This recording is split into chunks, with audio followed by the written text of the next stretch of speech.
Hello students, welcome back Gajwakar academy association YouTube channel. Myself Randeep Singh and हम discuss कर रहे हैं class 8th mathematics chapter 6 cube and cube roots.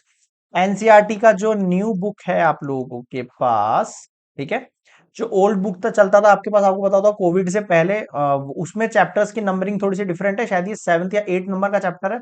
And जो new NCERT है उसमें numbering जो है 6 नंबर है। तो न्यू एनसीईआरटी के अकॉर्डिंग पढ़ रहे हैं हम सब कुछ, तो इस चीज को आप थोड़ा सा ध्यान में रखना है ना। तो अब जो चैप्टर है क्यूब एंड क्यूब रूट क्या होता है, देखो इससे लास्ट चैप्टर नंबर 5 पढ़ा था अपने स्क्वायर रूट वाला, स्क्वायर वाला ना, जहां पर जैसे 2 का स्क्वायर है तो 4 होगा, 3 का स्क्वायर है तो 9 होगा, बस वैसा ही है। बस 2 का स्क्वायर मतलब होता है 2 मल्टीप्लाई 2, तो 4 हो गया। यहाँ पर हम 2 का क्यूब पढ़ेंगे, क्यूब मतलब 2 मल्टीप्लाई 2 यानी कि 2 2 जा 4, 4 2 जा 8। बताओ क्या समझ में नहीं आया? तो ये होता है क्यूब, और ये ऐसे निकालते हैं हम क्यूब रूट, है ना। तो पहले क्यूब पढ़ लेते हैं, फिर क्यूब रूट की बात करेंगे। तो क्या है चैप्टर में इंपॉर्टेंट, चैनल पे नए हो तो फटाफट से पहले सब्सक्राइब कर लो, बेल आइकन को प्रेस कर लो, फिर लास्ट में भूल जाओगे वरना आप लोग, है ना। ये अपना इंट्रोडक्शन पार्ट होने वाला है एक्सरसाइज 6.1 के लिए, ठीक है। तो देखो क्यूब में क्या, कंसीडर नंबर 1 8 27। इनसे हम क्या समझ में आ रहा है, these are perfect cubes. Perfect cube का मतलब क्या होता है, क्यूब नंबर्स। जैसे 1 का क्यूब 1 आया, 2 का क्यूब 8 आया, 3 का क्यूब 27 आया। These are numbers cube. देखो 1 का नंबर ये है, क्यूब नंबर ये है उनके परफेक्ट क्यूब।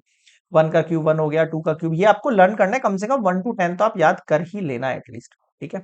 फिर 11 से 20 है, ये आप फिल कर लेना, बिल्कुल इजी है। जैसे कि 5 का 125 हो जाएगा।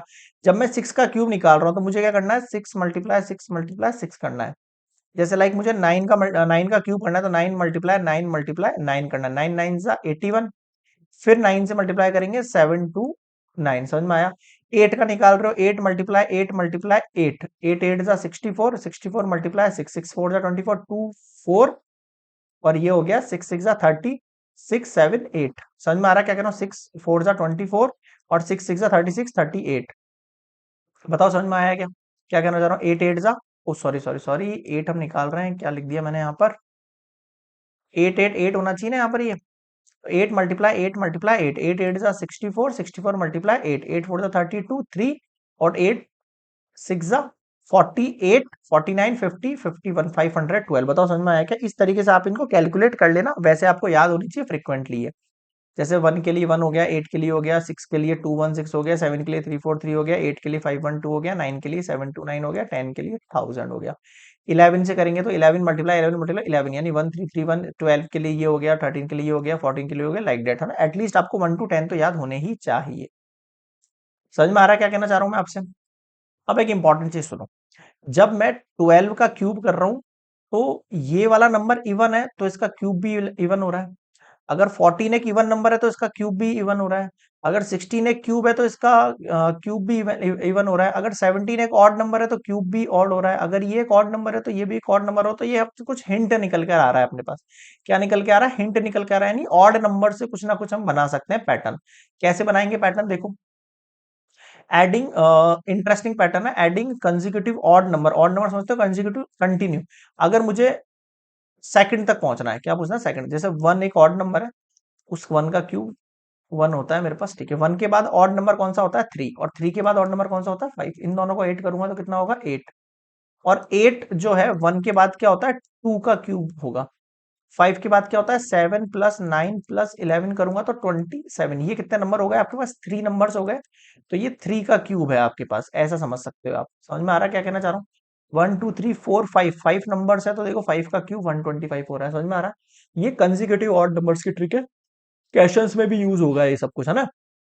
और देखो क्या कह रहा हूं मैं आपसे, cube and their prime factor. Prime factor जानते हो, इसे 12 लिख दिया। 12 के फैक्टर आप कैसे निकालते हो? ऐसे एलसीएम करते हो ना, 2 6 जा 12, 2 3 जा, फिर 3 1 जा। कैसे लिखोगे इसको? 2 मल्टीप्लाई 3। समझ में आ रहा है? तो 2 की पावर 2 इंटू 3 की पावर 1। अगर मैंने 12 का क्यूब लिख दिया, 12 का क्या लिख दिया? क्यूब, तो ये सारी वैल्यूज में क्यूब लग जाएगा, सारी वैल्यूज में क्यूब लग जाएगा। जैसे 2 की पावर 2 मल्टीप्लाई 3 था ये, है ना। तो इस ऊपर भी क्यूब लग जाएगा, फिर इस 2 पर भी क्यूब लग जाएगा, और इस 3 पर भी क्यूब लग जाएगा। समझ में आ रहा है क्या कहना चाह रहा हूं मैं आपसे? मतलब प्राइम फैक्टर्स हैं कि क्यूब के कैसे निकलते हैं। अगर आपको 12 के क्यूब के 5 प्राइम फैक्टर निकालने हैं तो आप एक काम करो, 12 के प्राइम फैक्टर निकाल लो और उन पे पावर लगा दो 3 3 3, बस निकल जाएंगे प्राइम फैक्टर। समझ में आया? क्लियर है? तो ये कुछ छोटे छोटे पॉइंट्स हैं आपके पास जो चैप्टर में यूज होने वाले हैं। नेक्स्ट हम स्टार्ट करेंगे यहाँ पर एग्जाम्पल्स। एग्जाम्पल जरूर देख लेना इसके बाद वाले, ताकि आपको एक्सरसाइज में दिक्कत ना हो, ठीक है? और क्यूब रूट बिल्कुल सेम है, अगर स्क्वायर रूट आपने पढ़ लिया अच्छे से तो क्यूब रूट में कहीं दिक्कत नहीं आएगी आपको। क्लियर है यहाँ पे? चलिए नेक्स्ट मिलेंगे हम एग्जाम्पल नंबर 1 पर।